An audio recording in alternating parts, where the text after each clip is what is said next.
Attention. If you want to see how the quietest sacrifice leads to the loudest revenge, subscribe now. Hit that notification bell and smash the like button on this video, the price of defeat and the smile of the secret. He grabbed her arm, his face twisted in a mask of betrayal. You lied to me. Our whole marriage, a lie. Eleanor Ellie Kane looked at her husband, David Sterling, her eyes fixed on the waiting $4 million Rolls-Royce Phantom. Then she looked at his mistress, Chloe, who clung to David's arm, her cheap rented dress looking garish under the gala lights. Just 6 hours earlier, Chloe had laughed in Ellie's face, mocking her old 1998 Toyota Corolla. Now, that same woman stared, speechless, at a woman who owned the entire block. Ellie freed her arm, her voice cold as steel. I didn't lie, David, I just waited. The rain in downtown Washington, D.C. had a special misery to it. It wasn't a cleansing rain, it was a gray, gritty soak that made the city smell of wet concrete and exhaust. It was in this rain that Eleanor Kane, 6 months pregnant, tried 3 times to start her car. The 1998 Hunter Green Toyota Corolla, affectionately called the Bean, was not just a car. It was a fortress of anonymity. Its engine, a loud, stubborn thing, finally caught with a cough that sounded suspiciously like a finale. Eleanor patted the dashboard. Come on, Bean, just to the clinic and back. We can do it. Eleanor lived a life of careful, deliberate simplicity. She and her husband, David Sterling, lived in a respectable but painfully average 2-bedroom apartment in a building with no elevator in Arlington, Virginia. David, a mid-level associate at a downtown finance firm, was a man perpetually chasing the next rung on the ladder. He wore suits that were a little too tight, a watch that was a convincing Rolex replica, and a simmering resentment that grew stronger with every bill. Ellie, the electric bill is insane, he had complained that very morning, tossing the envelope onto the Formica counter. And this thing, he gestured to the noisy window AC unit, is probably why. Eleanor, stirring oatmeal, just nodded. I'll be more careful with the lights. She did not mention the building's 2-decade-old wiring. She also did not mention that she could buy the entire building, and the 3 adjacent ones, with a single phone call. Eleanor Vance was, in fact, Eleanor Kane. The Kanes. The family whose name was etched into the granite facades of university libraries, museum wings, and the Capitol building itself. She had left that life 8 years ago, disgusted by the parade of suitors who saw her as a walking, talking trust fund. She met David at a coffee shop where she was, to him, a struggling barista. To her, it was a real-life sabbatical. He had been charming, ambitious, and seemed to see her. When he proposed, he presented her with a diamond chip so small it was barely visible. It's all I can afford, Ellie, he had said, his voice thick with sincerity. But I will spend my life giving you what you deserve. She had cried and said yes, sliding her family's 300-year-old signet ring into a drawer where it remained. For 5 years, she played the part of Ellie Vance. She learned to use coupons, to mend socks, to listen to David's bitter complaints about his boss, Mr. Collins, and his smug rival, Tom. But lately, a new name had entered his complaints. Chloe. Chloe says the Collins account is stagnant. Chloe thinks I should be more aggressive in the team meeting. Chloe has a great eye for fashion. She helped me pick this tie. Eleanor, packing a small bag for her specialist appointment, felt the baby kick. This was the one thing she wouldn't compromise on. Her family physician, the renowned Dr. Aris, kept his practice in a high-end private maternity clinic in Georgetown. She had told David it was a special program her old family doctor had gotten her into. David, hearing free, hadn't questioned it. She grabbed her keys, the worn plastic keychain clicking, and headed out into the rain, the bean waiting for her like an old, faithful, tired friend. The waxing crescent, the humiliation, the bean's wipers smeared the rain, fighting a losing battle against the downpour. Entering Georgetown was like driving a tugboat into a yacht race.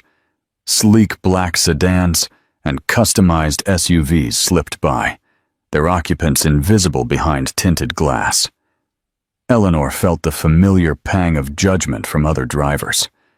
She finally found the clinic, its entrance discreet and sheltered by a polished brass awning, and parked directly in the ambulatory patients-only zone, gleaming like a Black Panther, was David's rented BMW 5 Series. Eleanor's blood ran cold. He was supposed to be in a budget meeting until 4 p.m. It was 2:30 p.m. Her heart hammered against her ribs as she parked the bean at a metered spot half a block away. She clutched her thin coat and walked, the rain pasting her hair to her face. As she got closer, she saw him. David was standing under the awning, opening the door. But he wasn't alone. With him was a woman, impossibly tall and thin, wrapped in a trench coat that screamed this season, and laughing with a high, tinkling laugh.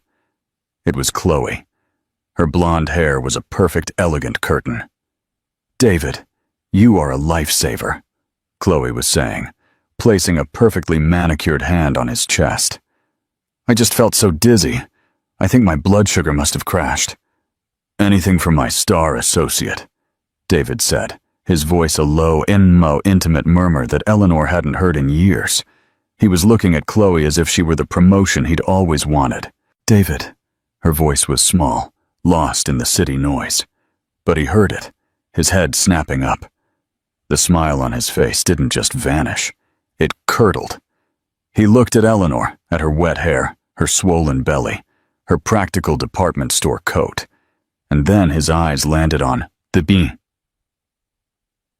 The bean parked up the street, its faded green paint a beacon of shame.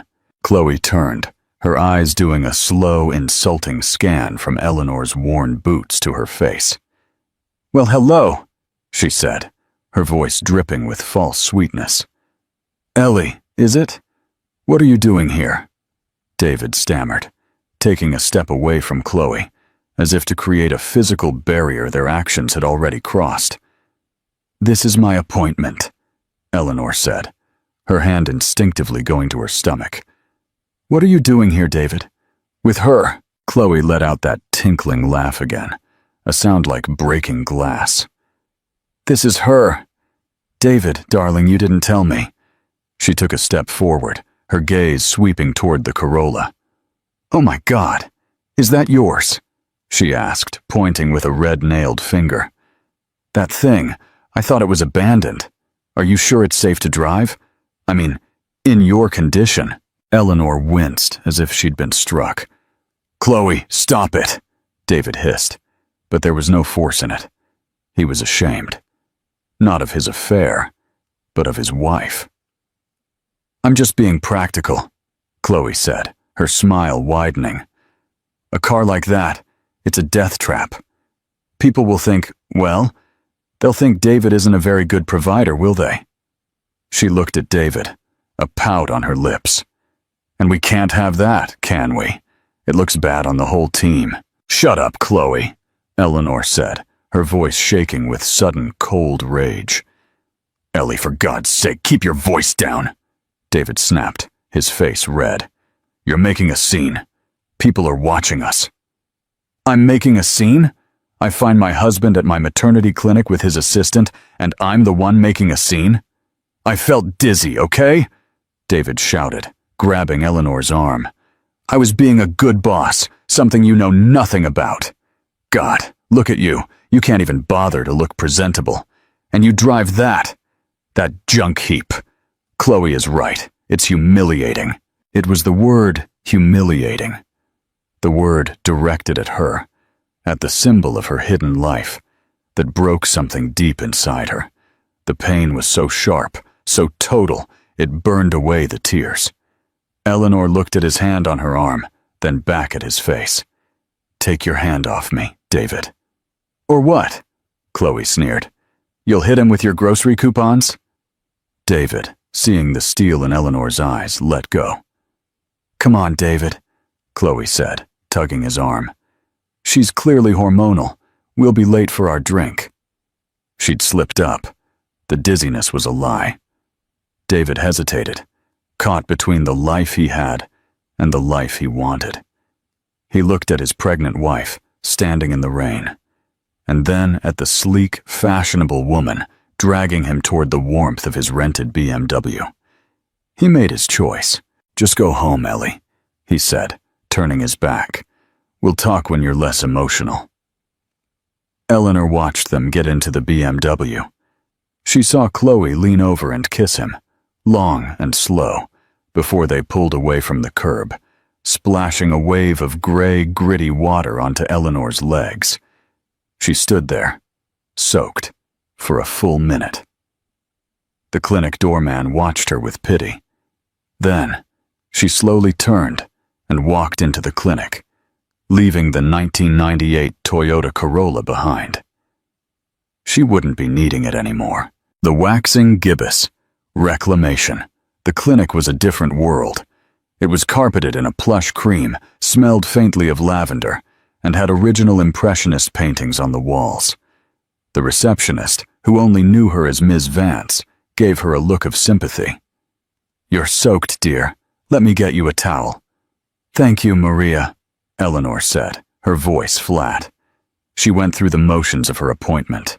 The baby was strong, the heartbeat perfect. Dr. Aris, a kind man in his 60s with piercing eyes, noted her demeanor. "Everything all right at home, Ellie?" he asked, using her first name as he always did in private. "Everything is changing, Dr. Aris," she said. "Well, you and the baby are in perfect health. There's a strong Cain heart in there," he said with a small smile. He was one of the few people who knew her secret. "Thank you, doctor. I'm glad to hear it." After the appointment, Eleanor did not go to the lobby. She went to a private waiting room her family had endowed. She sat on a silk sofa, looked at a small, elegant Monet, and pulled out her phone. She didn't call her mother. She didn't call a friend.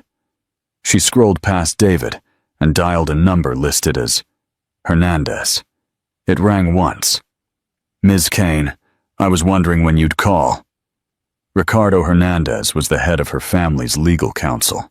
He spoke in quiet, precise tones that had dismantled multi-billion-dollar mergers. "Ricardo," Eleanor said, her voice clear and cold. Every trace of Ellie Vance gone. "It's over. I want the papers drafted by tomorrow morning. Infidelity clause." There was a pause. "Understood. And Mr. Sterling's access? He has a joint checking account with a $10,000 limit. Freeze it, effective immediately.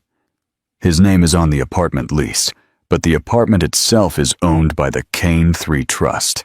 Have him removed. He'll be served at his office tomorrow." "No," Eleanor said, a hard new idea forming in her mind. "He'll be at the National Gallery of Art Gala tonight. His firm bought a table." Ricardo paused again. "Ms. Kane, you haven't attended the gala in 8 years. You are the anonymous donor." "I'm not anonymous anymore. Call the organizers. I will be attending. I want my family's front row table. And Ricardo?" "Yes, Ms. Kane. I want you to serve him at the gala, in front of everyone, tonight." "It would be my pleasure," Ricardo said.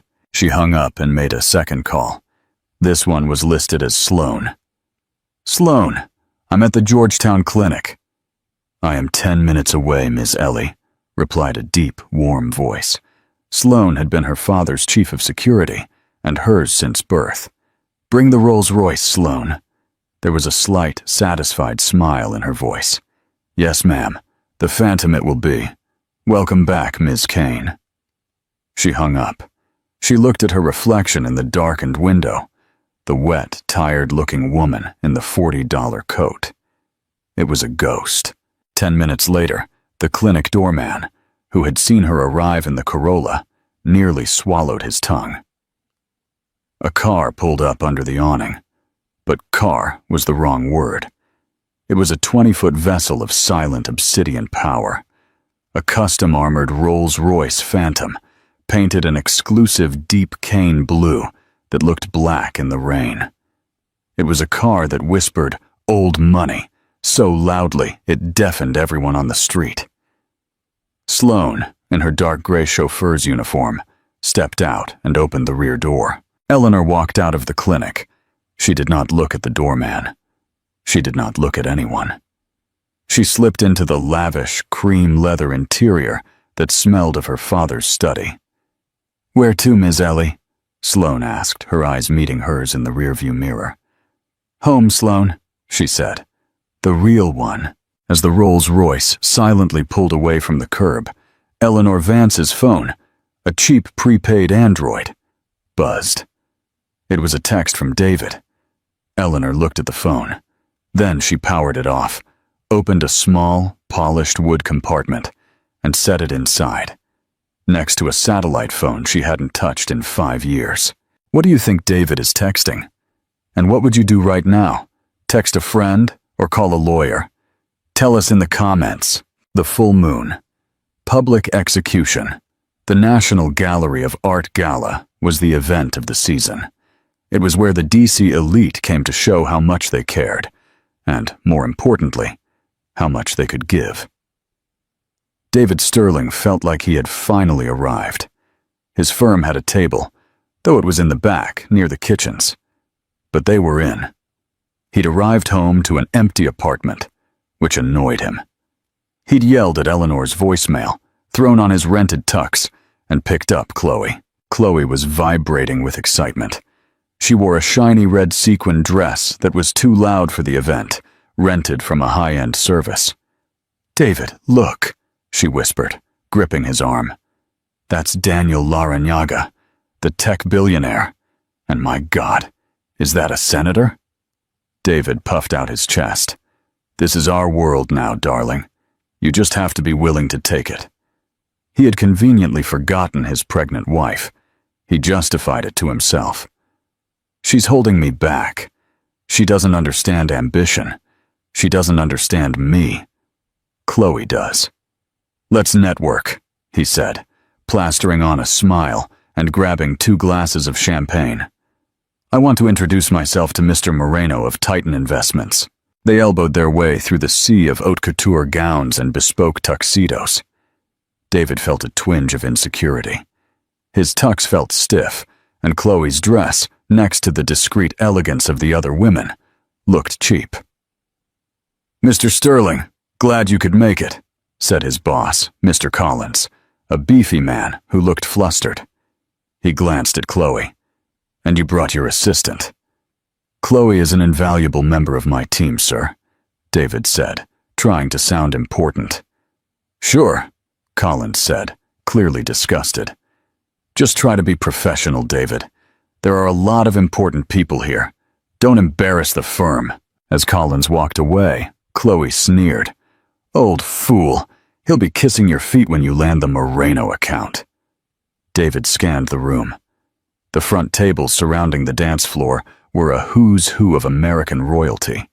The Kennedys, the Rockefellers, and the imposing empty table 1, which was always reserved for the gallery's largest, most reclusive donor, the Anonymous Angel. "Look at that," Chloe whispered, pointing to the placard at table 1. "Reserved, I bet it's that Larrañaga guy. He's going to make a huge donation and be everywhere. How tacky." "It's all about the show," David agreed, feeling cynical and worldly. Suddenly, the buzz in the room silenced. A group of paparazzi, normally held outside, were allowed entrance, and their flashes began to pop. "What's going on?" Chloe asked, craning her neck. The gala host, a famous news anchor, walked to the podium. "Ladies and gentlemen," his voice boomed. "We are so deeply honored tonight.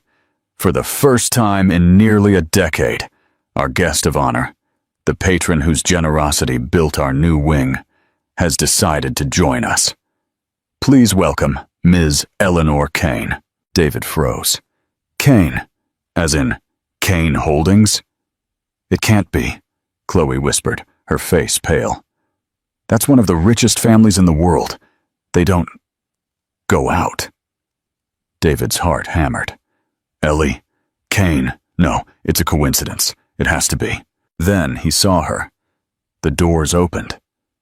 The first person in was Sloane, who looked less like a chauffeur and more like a Secret Service agent. She scanned the room, gave a curt nod, and stepped aside. The woman who entered was not Ellie Vance. This woman moved with a silent, terrifying grace. She was 6 months pregnant, yes, but the pregnancy was draped in a custom, floor-length emerald silk gown. It was a custom Valentino piece, clearly designed to celebrate, not conceal, her condition. Around her neck was a necklace that silenced the room. It was the legendary Kane emeralds, a cascade of deep, flawless green stones that hadn't been seen in public since her grandmother's funeral. They were worth, as one gossip columnist would later write, more than the GDP of a small nation. Her hair, which the rain had plastered to her head, was now a waterfall of rich, warm brunette waves. Her face was serene, powerful, and utterly cold. David emitted a small, choked sound. "That's no," Chloe breathed, her champagne glass trembling. "That's not her. That's not her." Eleanor Kane glided across the ballroom. The organizers, Mr. Collins, and even Daniel Larrañaga, the tech billionaire, flocked to her. "Ms. Kane, what an honor. Eleanor, you look radiant. Thank you so much for coming." She smiled, a small, polite, practiced smile. Thank you for having me, Mr. Moreno," she said, her voice clear and audible, to the very man David had been desperate to meet. Moreno slightly bowed his head. "The honor is all ours, your family's commitment to this gallery. We are indebted." Then her eyes swept the room. They passed the tables, past the bar, and finally, they landed on table 42, in the back, next to the kitchens. Her eyes met David's. There was no anger in her gaze, no sadness, no recognition. She looked at him and the woman beside him with the same polite, gentle disinterest she would afford a waiter. She looked through him. Then, she turned and was escorted to table 1, the anonymous angel's table, where she sat down, the undisputed queen of the room. David's whole body was shaking. That is my wife." Chloe finally dropped her glass. It shattered on the floor, the sound impossibly loud in the suddenly silent room. "Oh my God," she whispered. The whispers started immediately. "Isn't that Eleanor Kane? I thought she was a recluse. Who is that man she was looking at in the back? The one with the woman in the red dress. Wait, I think that's David Sterling from Collins and Company. Isn't that his wife?" Mr. Collins was walking toward David, his face the color of ash. "Sterling, what the hell is going on?" But David didn't hear him. He was stumbling forward, pushing through the crowd, his mind a vortex of confusion, terror, and a horrible new emotion. Greed. "Eleanor!" he shouted, his voice cracking. "Eleanor!" David broke through the circle of the jet set and stumbled toward table 1. "Eleanor, darling, what is this? What is going on?" Sloane stepped in front of him before he was within 10 feet. She held up her hand, palm outward. "That is enough, sir." "That's my wife," David spat, his face manic. "Let me talk to my wife." Eleanor looked up from her conversation with Senator Solar. She did not rise. She merely tilted her head. "Sloane, It's fine. Let Mr. Sterling approach." Sloane stepped aside. David rushed to the table, his rented shoes slipping on the marble. Chloe was right behind him, her face a mask of abject horror. "Eleanor, what is this?" David gasped, gripping the back of a chair. This dress, these jewels, this is a joke, right? A crazy, elaborate joke?" Eleanor took a slow sip of her mineral water. "Hello, David. Hello, Chloe. I see you made it." "She knows my name," Chloe whispered, as if that were the most terrifying part. "I don't understand," David said, his voice pleading. "The apartment, the bean, your job." "The bean," Eleanor said. A small, cold smile touched her lips. "Yes, my 1998 Corolla. It was a gift from my grandfather.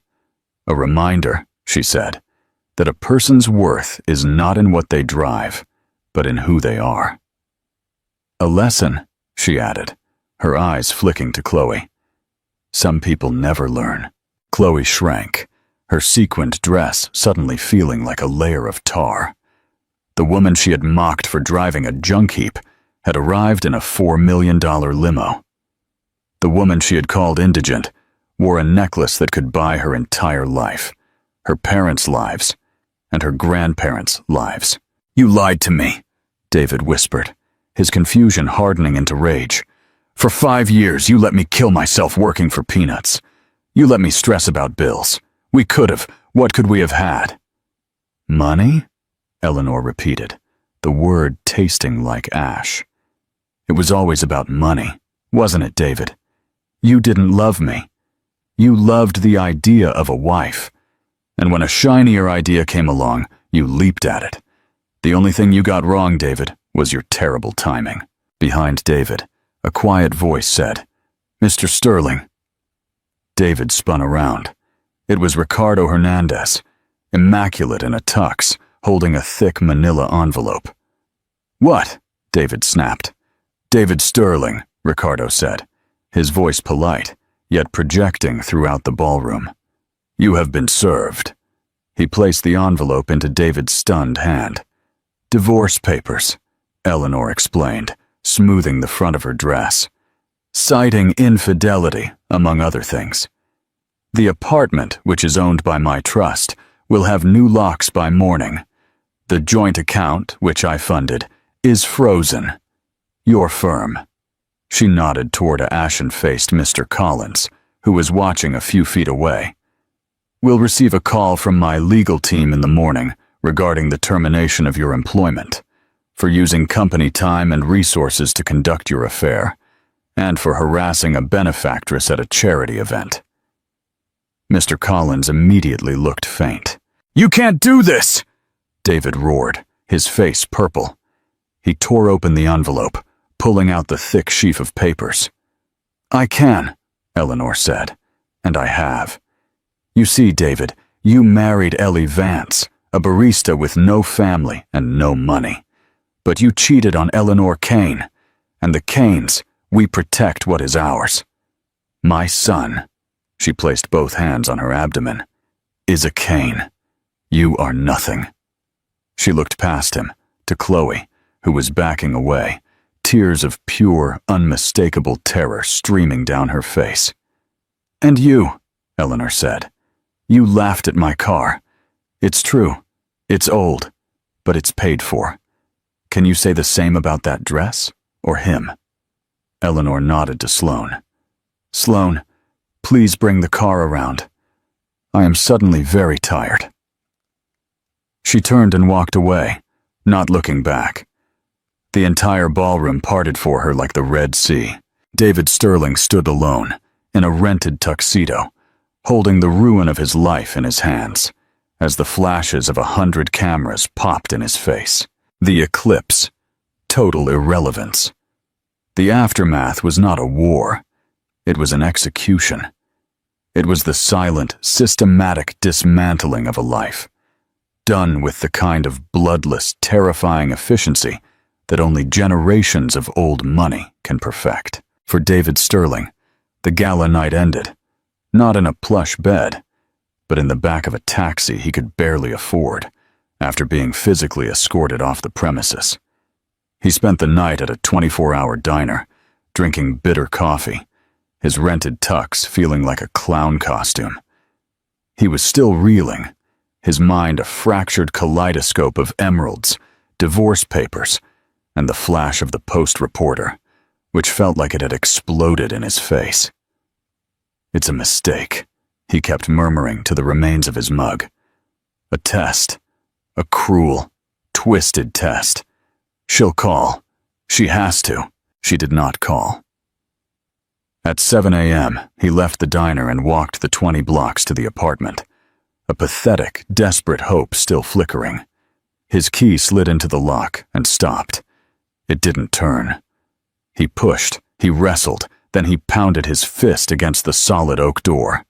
"Eleanor, Eleanor, let me in.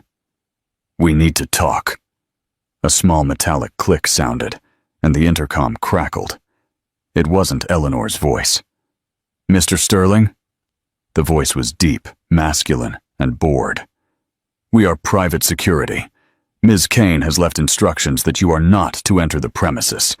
If you do not leave, we will have you arrested for trespassing." "This is my apartment!"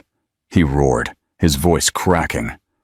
"The lease is held by the Kane 3 Trust, sir, of which you are not a beneficiary. You have 1 hour to vacate the immediate vicinity of the building." The intercom went dead. Defeated and trembling with nowhere to go rage, David stumbled back into the street. He was homeless. At 8:45 a.m., his phone, which he had been charging with a borrowed cord at the diner, buzzed. It was an email from Human Resources. The subject line was chillingly simple: employment termination. "Dear Mr. Sterling," it read, "this email serves as official notification of your immediate termination from Collins & Company for gross misconduct, breach of the morality clause, and conduct unbecoming of an associate of this firm. Your presence at the National Gallery of Art Gala, your harassment of a principal benefactress, and the ensuing public scandal have caused irreparable damage to our reputation. Do not attempt to enter the premises. Security has been instructed to remove you. Your personal effects will be sent to a forwarding address should you provide one." It was signed by Mr. Collins. At 8:47 a.m., he tried to call Chloe. It went straight to voicemail. He tried again. Voicemail. He sent a frantic text. "I was fired. Eleanor is a billionaire. She is trying to destroy us. Call me. We have to fight this together." He went to an ATM to take out cash. He had to hire a lawyer. He had to do something. He inserted his debit card for the joint account. The account he'd always felt was his money, even though he knew Eleanor deposited more into it from her freelance work than he did. He entered his PIN. He requested $500. The screen flashed red. She hadn't just frozen it. She had emptied it. The $10,000 limit he thought he had access to was gone. He checked his personal account. Balance, $1,941.75. That was it. That was all he had in the world. His phone buzzed. A text from Chloe. "Don't ever contact me again. You ruined my life." He called her back, and this time she answered with a venomous shriek. "Are you insane? Don't call me." "Chloe, wait, we have nothing!" she screamed. "I just got fired. Fired. Collins called me personally, said I was a disreputable gold digger, and if I ever tried to find work in this city, he would personally blackball me. My landlord just served me an eviction because the firm called and revoked their guarantee on my lease. All because of you." "Me?" David was aghast. "You were part of this. You wanted this. I wanted a partner. I wanted a house in the Hamptons. I didn't want to be on the front page of the Post as the mistress mocked by a Kane at a gala. You told me she was a nobody, David. A pathetic, pregnant, broke wife. You didn't tell me you were married to a goddess. You are a fool, David. The biggest, stupidest fool in Washington, D.C. You had everything, and you were too stupid to see it. Goodbye. Lose my number. The line cut off. In the span of 12 hours, he was wifeless, jobless, homeless, and totally, utterly alone. David's world shrank. The next 2 months were a blur of escalating humiliations. He sold his replica Rolex for $300. He sold his ambitious too-tight suits to a thrift store where he got pennies on the dollar. He moved into a dingy shared room at a hostel in Arlington, the smell of mildew and boiled cabbage clinging to his clothes. He became obsessed. This wasn't his fault. It was a setup. Eleanor had defrauded him. She had lied for 5 years, making a fool of him. He was the victim. He was the one who had suffered emotional distress. He took his $1,100 and went to a lawyer. The first 3, all respectable firms, showed him the door the moment he said the name Kane. "We can't help you, Mr. Sterling. I would advise you to take the settlement if one is offered. You do not have a case. You have a death wish." He finally found a man named Leo Salvage, a lawyer who advertised on bus station benches, whose office smelled of stale cigars and desperation. Salvage's eyes lit up when he heard the story. "Fraudulent misrepresentation," Salvage said, leaning back in his squeaky chair. "Intentional infliction of emotional distress. She hid her assets, misrepresented her identity. This is a gold mine, my friend. A gold mine. We'll sue for, say, $20 million. David felt the first glimpse of hope he'd had in weeks. "Yes," he said, his voice raw. "Exactly. She lied to me. She humiliated me." Salvage, of course, was just following a script. He filed the suit, expecting the Kane family to offer a quick, quiet 6-figure settlement just to make the loser go away. He had miscalculated disastrously. The Kanes did not settle. They did not negotiate. They crushed. They didn't just respond. They countersued. They sent in Ricardo Hernandez. The deposition was in a sterile, glass-walled conference room at Ricardo's downtown office. David, in his only remaining suit, now loose on his thinner frame, sat across from Ricardo, who looked as immaculate as ever. Salvage sat next to David, nervously flipping through papers. "Mr. Sterling," Ricardo began, his voice quiet. "You claim my client, Ms. Kane, fraudulently misrepresented herself, causing you emotional distress and financial hardship. Is that correct?" "Yes," David said, trying to sound firm. "She lied for 5 years. She pretended to be poor. She ruined my reputation." "I see," Ricardo said.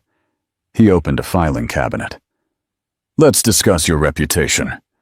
On the afternoon of October 2nd, the day of the gala, you were at the Georgetown maternity clinic with your assistant, Ms. Chloe Vidal. You told your wife you were in a budget meeting. Was that a fraudulent misrepresentation, Mr. Sterling?" Salvage protested. "Relevance.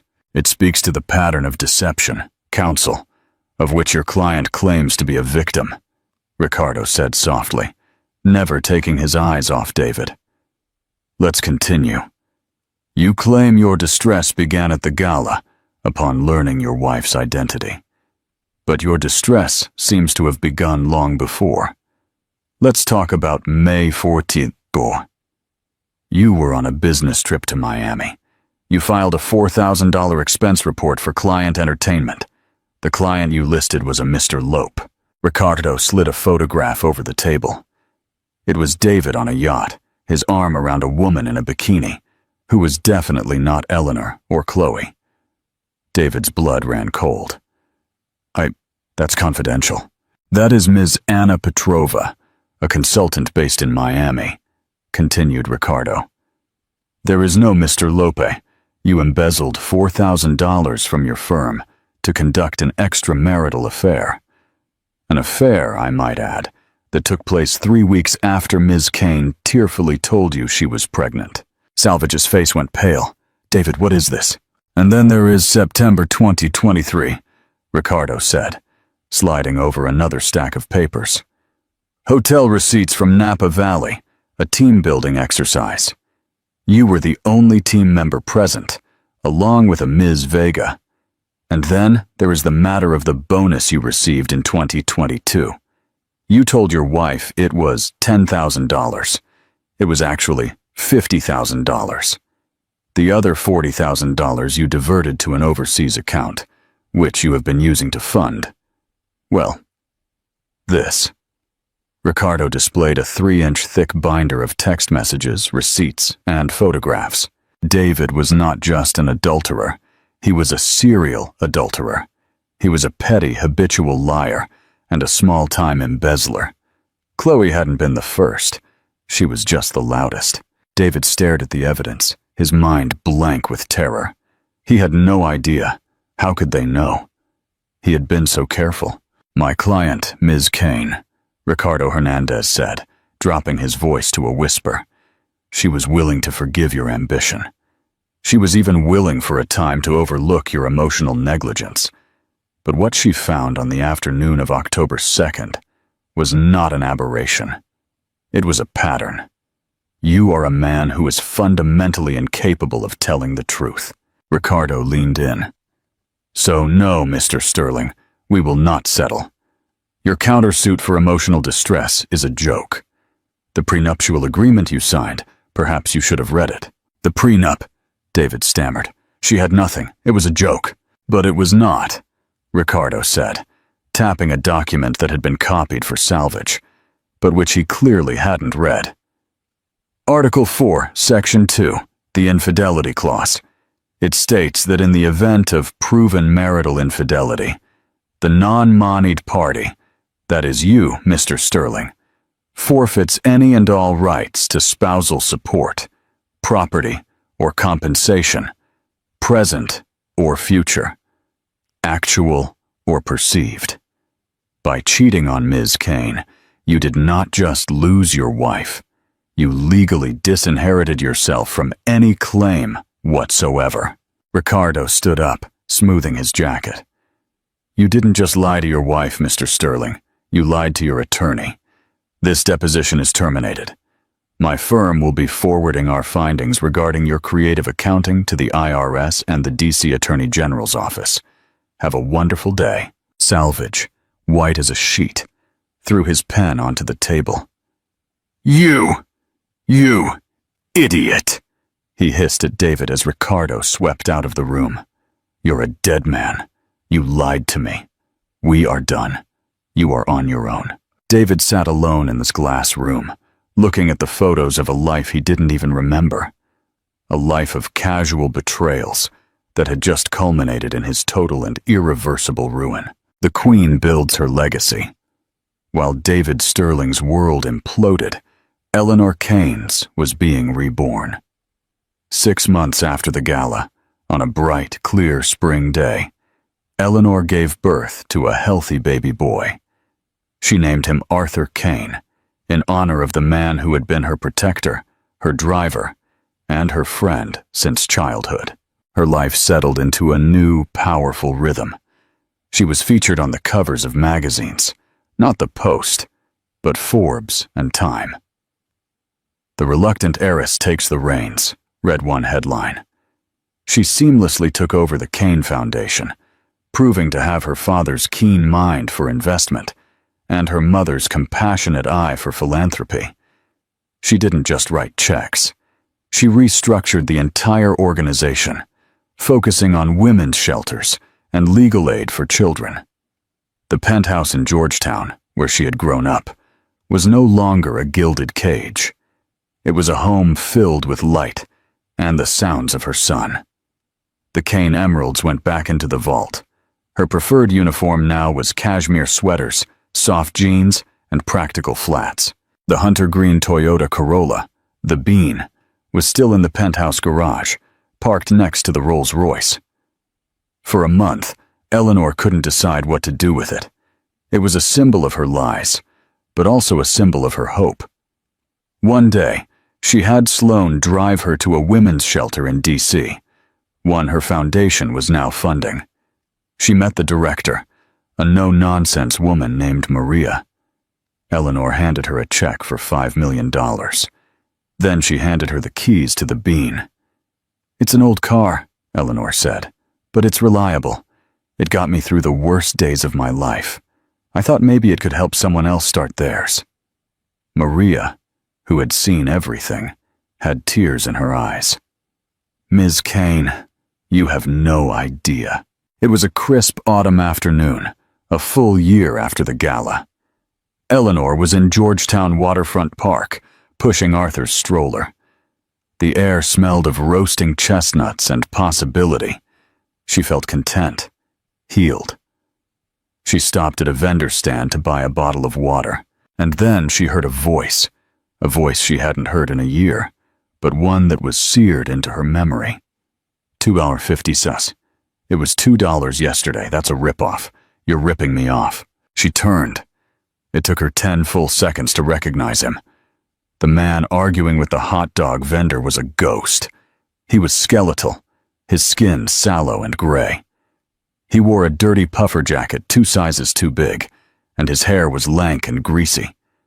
The simmering resentment she had known so well was still there. But now it was the acidic, desperate rage of the truly indigent. "Price went up, buddy. Take it or leave it," the vendor said, unimpressed. David fumbled in his pocket, pulling out a handful of change, his fingers shaking. As he counted the coins, his eyes drifted up and met hers.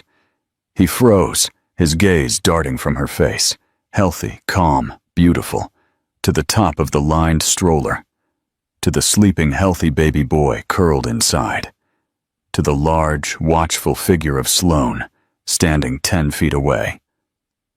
And finally, to the Kane blue Rolls-Royce Phantom, parked silently on the curb, its polish reflecting the autumn sky. He saw it all, everything he had thrown away. A wave of emotion, so violent it made him dizzy, washed over him. Shame, rage, regret, and then one last, pathetic, desperate shred of an idea.